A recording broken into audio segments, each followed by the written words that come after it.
بسم الله الرحمن الرحيم الحمد لله وكفى وسلام على عباده الذين اصطفى خصوصا على سيدنا محمد المصطفى أما بعد عن النبي صلى الله تعالى عليه وسلم أنه قال الكيس من دان نفسه وعمل لما بعد الموت والعاجز من أتبع نفسه هواها وتمنى على الله الأماني أو كما قال صلى الله عليه وسلم. عزیز دوست اور بزرگوں،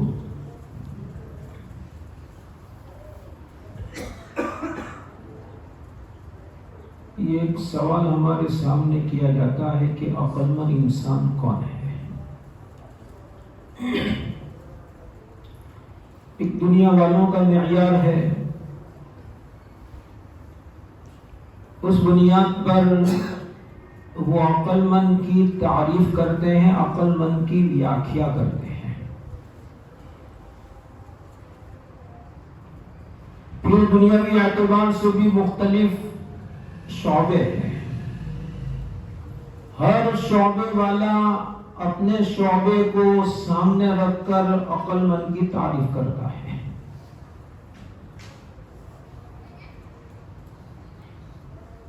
سائنسداں یہ اپنے معیار پر عقل مند کس کو کہتے ہیں یہ اس کی تعریف کریں گے۔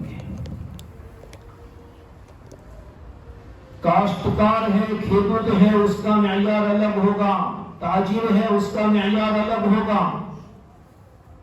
یہ دنیا والوں کی اپنی سوچ ہے جس کی وجہ سے ٹکراؤ ہے۔ ایک سوچ قرآن و حدیث ہمیں دے رہا ہے جو صرف اللہ کے علم کی بنیاد پر ہے، اس میں ذرہ برابر نہ اختلاف کی گنجائش ہے، نہ کوئی اس کو رد کر سکتا ہے اور نہ اس کو کوئی چیلنج کر سکتا ہے۔ قرآن نے عقل مند کی تعریف ان الفاظ سے کی، ان فی خلق السماوات والارض واختلاف اللیل والنہار لآیات لأولی الالباب الذين يذكرون الله قياما وقعودا وعلى جنوبهم ويتفكرون في خلق السماوات والأرض ربنا ما خلقت هذا باطلا سبحانك فقنا عذاب النار۔ حاصل یہ کہ مخلوق میں غور و فکر کر کے اللہ کی ذات تک جو آدمی اپنے عقل کی بنیاد پر پہنچے اور ہر وقت اللہ کے ذکر میں اپنے آپ کو مشغول رکھے، وہ عقل مند انسان ہے۔ یہ پوری آیت کا حاصل اور خلاصہ ہے۔ عقل مند تو عقل ہی کو استعمال کرے گا، تو اپنی عقل کو کہاں استعمال کرنا ہے؟ فی خلق السماوات والارض واختلاف اللیل والنہار، یہ اللہ کی تمام مخلوقات، بڑی بڑی مخلوق کو اللہ نے ذکر کیا، مراد جو ہے وہ اللہ کی تمام مخلوقات میں غور و فکر کر کے اللہ کی ذات تک وہ پہنچے اور اس کے نتیجے میں ہر وقت اللہ کی ذات کا استحضار، اس کا ذکر اور اس کی پاکی بیان کرنا اس کو حاصل ہو جانے کہ آدمی عقل مند ہے، یہ عقل مندی کی نشانی ہے۔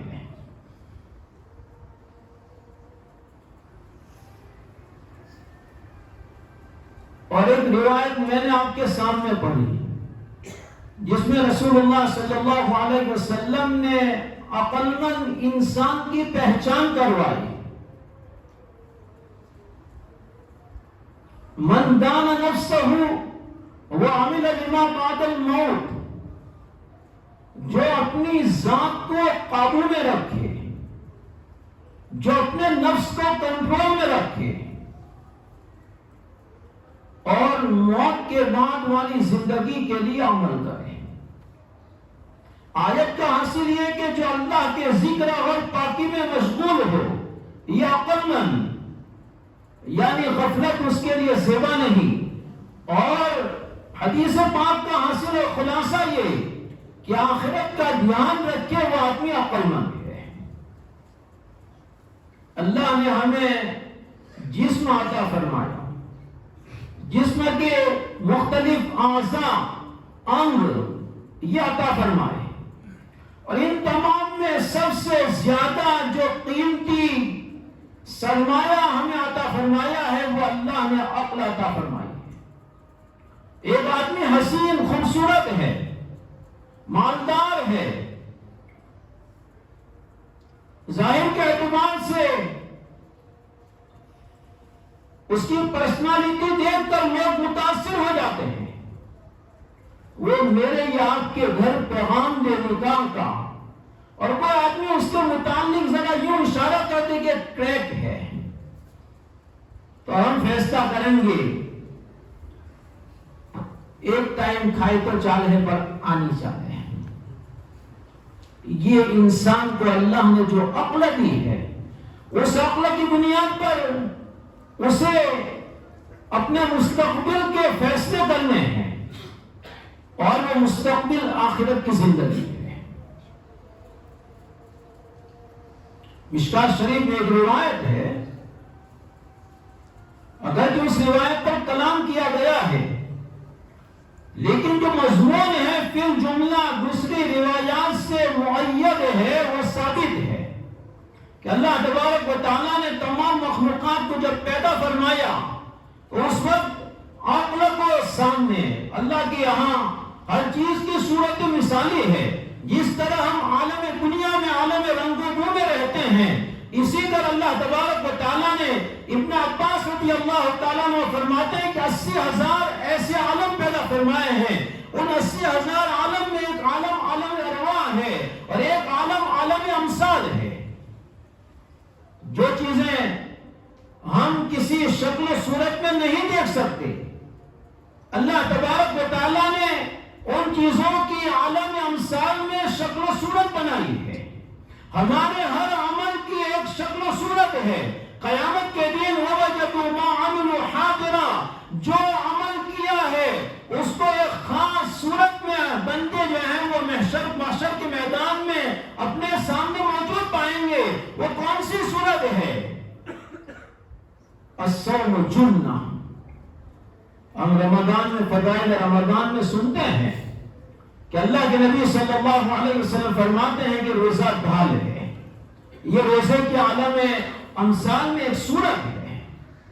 اسی طرح اللہ تبارک و تعالیٰ نے عالم امثال میں جو صورتیں بنائی ہے، ان صورتوں کے اعتبار سے عقل کو بھی ایک خاص شکل و صورت دی ہے۔ تو تمام مخلوق کو اللہ نے پیدا فرمایا، تو عقل کو اپنی شکل و صورت کے ساتھ اللہ نے حاضر کیا اور فرمایا کہ اقبل، آگے بڑھ، اخر، اس طرح کے کئی حکم فرمائے، اور اس کے بعد اللہ نے فرمایا بِكَ آخذ وَبِكَ آجُرُ، تیری ہی بنیاد پر میں اپنے بندوں کی گرفت کروں گا، اور تیری ہی بنیاد پر میں بندوں کو اجر ثواب بھی دوں گا۔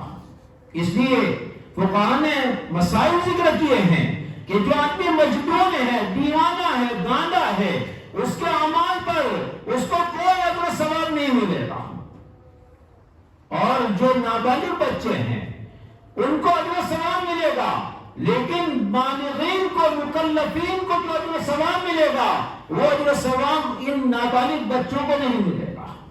یہ فرق کس وجہ سے؟ عقل کی وجہ سے۔ ایک مکلف ہے، ایک غیر مکلف ہے۔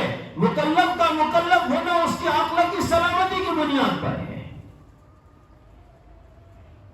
اب اس عقل سے ہمیں کیا فیصلہ کرنا؟ ہمیں اپنے مستقبل کی سوچ پیدا کرنا ہے۔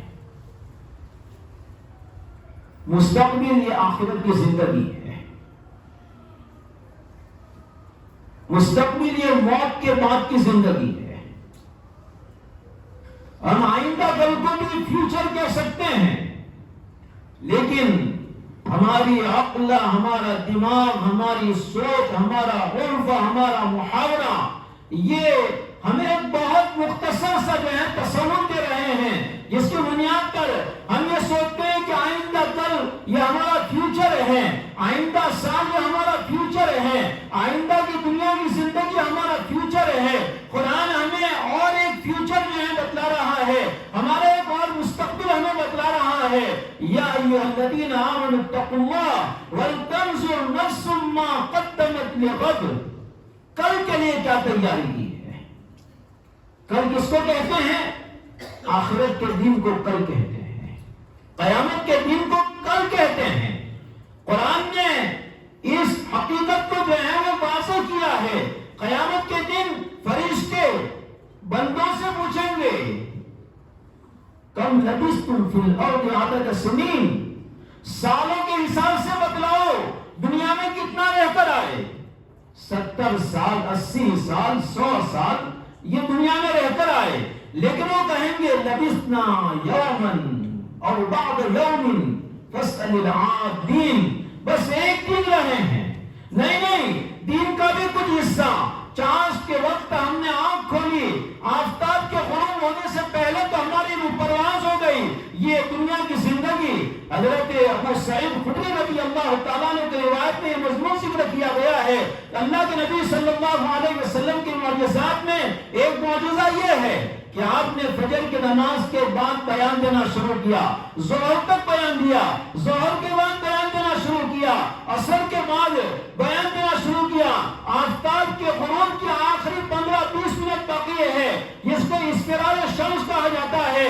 آفتاب نال ہو جاتا ہے، پیلا پڑ جاتا ہے، دیکھنے والے کو اس کے دیکھنے میں کوئی تکلیف نہیں ہوتی، اتنا وقت باقی رہا۔ تو آپ نے صحابہ اکرام سے پوچھا کہ جانتے ہو دنیا کا جتنا زمان گزرا ہے، آئندہ جو ہے وہ آنے والے زمان کے مقابلے میں کتنا گزرا اور کتنا باقی ہے؟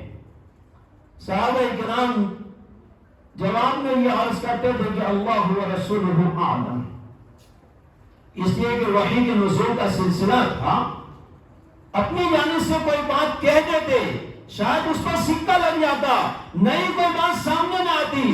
اس کی ادب کا تقاضا یہ تھا وحی نازل ہو رہی ہے اور وحی کا دروازہ کھلا ہے، ہم اپنی جانب سے کچھ نہیں کہیں گے، لسان رسالت سے وحی کی ترجمانی ہو اور حقائق ہمارے سامنے ظاہر ہو۔ تو آپ نے فرمایا دنیا کا اتنا زمان گزر چکا ہے جتنا زمان دین کے اس وقت کا گزرا ہے، اور اب پوری دنیا کا اتنا زمان باقی ہے جتنا آج کے دن کا جو ہے یہ آخری وقت باقی ہے۔ یہ دنیا کی زندگی ایک دن کی ہے، ایک دن کی۔ الدنیا لنا یوم ولنا فیہا صوم، دنیا کی زندگی ایک دن کی ہے، اور وہ بھی آزادی کے ساتھ گزارنے کی ہمیں اجازت نہیں ہے۔ یہ ایک دن کی زندگی بھی اس طرح گزارنا ہے جس طرح روزے دار روزی کی حالت میں حلال اور مباح چیزوں سے بھی بچتے ہوئے جو ہے وہ دن گزارتا ہے۔ ہمیں حلال اور مباح چیزوں کا ارتکاب کرنا ہے، لیکن حرام سے بچتے ہوئے ہمیں جو ہے وہ زندگی گزارنا ہے۔ آئندہ کل کی فکر، اس عقل کی سوچ کی بنیاد پر انسان کو جو حاصل ہوتی ہے وہ انسان جو ہے وہ عقل مند ہے۔ القیس من دان نفسه وعمل لما بعد الموت والعاجز من اتبع نفسه هواها، اور عاجز آدمی وہ ہے جو اپنی نفسانی خواہشات کے پیچھے پڑتا ہے۔ نفسانی خواہشات بھی کیا ہوتے ہیں؟ ہم تو اپنی نفسانی خواہشات نہیں، اپنے شوق کے ایسے غلام ہیں، ضروریات کے پابند نہیں، اپنے شوق کے۔ اگر دوپہر کی چائے نہ ملے تو ہم جو ہے وہ اپنے دماغ کو ٹھکانے پر نہیں پاتے ہیں، اور بیڑی پینے والوں کو بیڑی نہ ملے، گٹکا کھانے والوں کو گٹکا نہ ملے تو وہ جو ہے وہ آسمان سر پر لے لیتا ہے۔ یہ ضروریات زندگی نہیں ہے. ہم نے اپنے آپ کو نفس کے پیچھے ایسا ڈال دیا ہے کہ ایک لمحے کی تاخیر یہ ہم سے برداشت, چھوٹ جانا ہو تو بہت آگے کی بات ہے, ایک لمحے کی تاخیر ہم سے برداشت نہیں ہوتی ہے. نفس کا غلام یا عقل مند نہیں ہو سکتا ہے. اللہ کے نبی صلی اللہ علیہ وسلم نے نفس کے غلام کو بددعا دی ہے. تعس عبد الدینار, تعس عبد الدرہم, تعس عبد الخمیشہ, ان عطی رضی وان لم یعط سخط, تعس وانتقص وانتقص, اذا شیک فلشتیک. بددعا دی. وہ نبی جس نے کبھی کسی کو بددعا نہیں دی, طائف کے پتھر کھا کر طائف والوں کو جو ہے وہ دعا دی ہے, اللہم اہد قومی فإنہم لا یعلمون. اپنی بیٹیوں کو جو ہے وہ طلاق دلوا کر, اور ابو لہب کے بیٹے عتبہ اور عتاب کے لیے جو ہے دعا فرمائی ہے. آپ نے کسی کے لیے نہیں, لیکن ہوس پرست کے لیے آپ نے دعا فرمائی. تعس عبد الدینار, سونے چاندی کا عمدہ لباس کا غلام ہلاک ہو. کیسی غلامی؟ ان اعطی رضی وان لم یعط سخط. اگر اس کو دیا جائے تو راضی ہو جائیں, نہ دیا جائے تو ناراض ہو جائیں. ہم کسی سے پوچھنے کے محتاج نہیں, ہم کو اللہ نے عقل دی ہے, وہی میں ذکر کر رہا ہوں. اپنی عقل کی بنیاد پر اپنے آپ کو اس معیار پر ذرا جانچیں کہ کیا ہم بھی ان لوگوں میں شامل نہیں ہے. کیا ہمیں کوئی دیتا ہے تو راضی ہوتے ہیں, اگر کوئی نہیں دیتا منہ چرا کر چل دیتے ہیں, اس کی برائی کرنا شروع کر دیتے ہیں. اگر دینا نہ دینا نہیں, اگر جو ہے وہ کوئی شادی میں ہمیں دعوت نہ دے تو ہم جو ہے اس کی تاریخ اوراق اندھیرے اور گوشے کھول کر رکھ دیتے ہیں, اور یہ سمجھتا ہے کہ دنیا کے سب سے بڑے ظالم میں اس کا بھی شمار ہونا چاہیے. یہ ہوس پرست ہے. اور آپ نے آگے اور سخت کلمات کی. تعس وانتقص, ہلاک ہو, اونٹے منہ گرے, اور اگر اس کو کانٹا لگے تو اللہ کرے اس کا کانٹا نکالنے والا بھی کوئی نہ ملے. ہوس پرستی. آج ہماری پوری زندگی, میں بھی الگ نہیں ہوں, میں بھی آپ کے ساتھ ہی اسی بیماری میں مبتلا ہوں. ہوس پرستی کو ہم نے اپنا دین بنا لیا.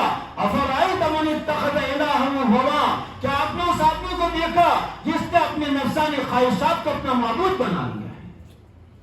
آج ہماری حالت بھی یہی ہے, یہی حالت ہماری ہو چکی ہے.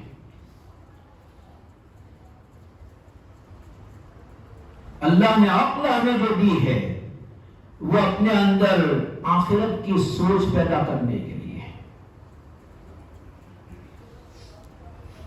ہوس پرستی, نفس کا غلام, یہ قساوت قلبی کا شکار ہوتا ہے, دل سخت ہو جاتا ہے. حضرت حسن بصری رحمہ اللہ نے دل کے سخت ہونے کی 4 علامتیں بیان فرمائی.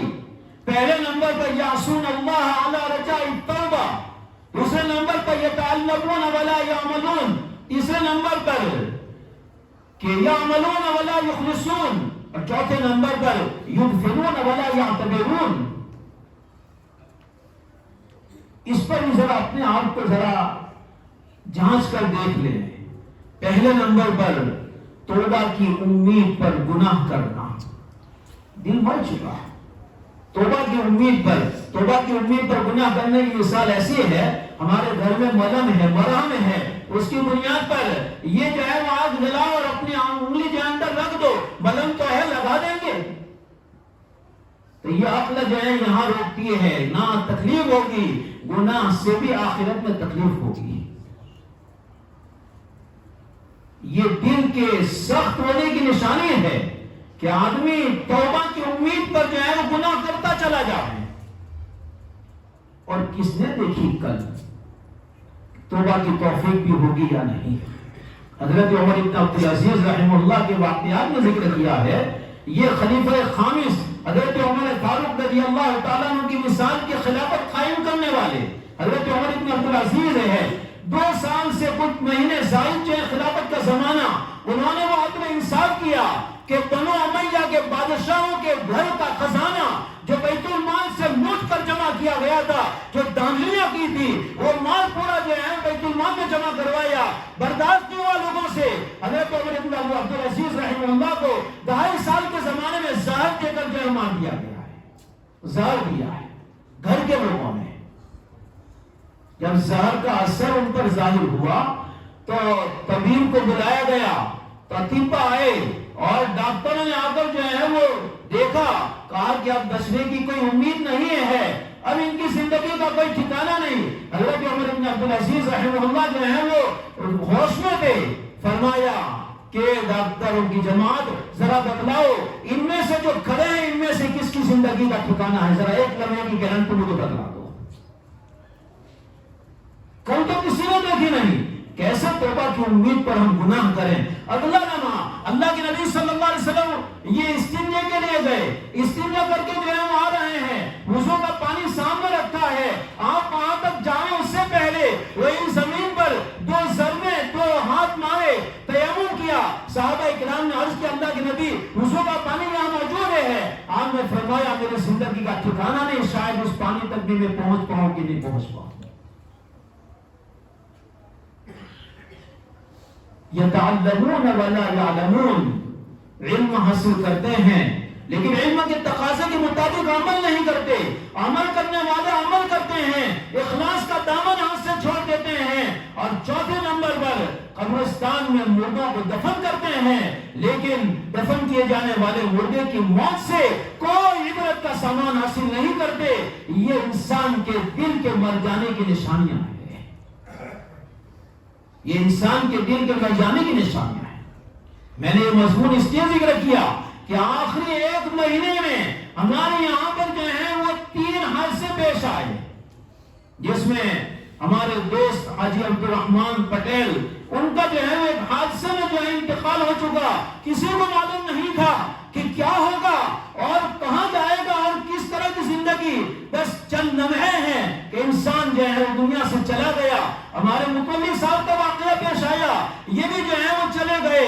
یہ حضرت حسن بصری رحمہ اللہ فرماتے ہیں کہ ہر جانے والا یہ پیچھے رہنے والے کو نصیحت کر کے جاتا ہے کہ میری موت کو جو ہے تم اپنے لیے غنیمت سمجھو، اس لیے کہ میں جا رہا ہوں لیکن میں تمہیں سبق دے کر جا رہا ہوں کہ میں نے غفلت میں جو زندگی گزاری ہے اس غفلت کی تلافی کا میرے پاس کوئی موقع نہیں، تمہارے پاس ابھی زندگی کا وقت ہے، وقت ہے۔ حضرت حسن بصری آگے فرماتے ہیں، ان سے کسی نے درخواست کی حضرت نصیحت فرما دیجئے، کہا تیرے گھر میں کسی کی موت ہوئی ہے؟ ہاں ہوئی ہے، جا توبہ کر، اپنے اعمال کا ذخیرہ تیار کر، ملک الموت تیرے گھر کے دروازے کو دیکھ چکا ہے، اب اس کو دوسری مرتبہ آنے سے کوئی روکنے والا نہیں ہے۔